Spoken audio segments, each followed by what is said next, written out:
गोधरा शेख मुस्लिम अंजुमन जी election लाइ उम्मीदवारनि पारां राब्ता मुहिम तेज़ करे छॾी आहे। कार्नर, गरजाणियूं, रैलियूं, जलसा ज़ोर ऐं शोर सां जारी आहिनि। गोधरा अमुन पैनल जे अॻवानी जनरल सेक्रेटरी सिद्दीक़ लोनी गोधरा इतिहाद पैनल जे हिमायत जो ऐलान करे छॾियो, जॾहिं त गोधरा शेख मुस्लिम अंजुमन इलेक्शन 26 डिसंबर आछर ॾियारे थींदी, जंहिंमें वोटरनि जो तादादु 9000 आहे, जॾहिं त इलेक्शन में 3 पैनल समेत 30 खां वधीक आज़ाद उम्मीदवार इलेक्शन में हिसो वरितो आहे।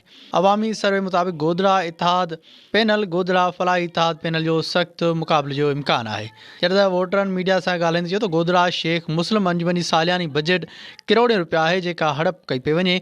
इलाइक़े में को बि तरक़ियाती कमु न थियो आहे। इलेक्शन मुहिम में उम्मीदवार वाइदो कनि था, पर खटण खां पोइ आवाम लाइ को बि सहूलियत नथो ॾिए। गोधरा बिरादरी लाइ इलाज लाइ 50% डिस्काउंट रखियलु आहे, उहो बि नथो मिले। बिरादरी खे तालीम लाइ बहितर सहूलियत मुहैया नथी थिए।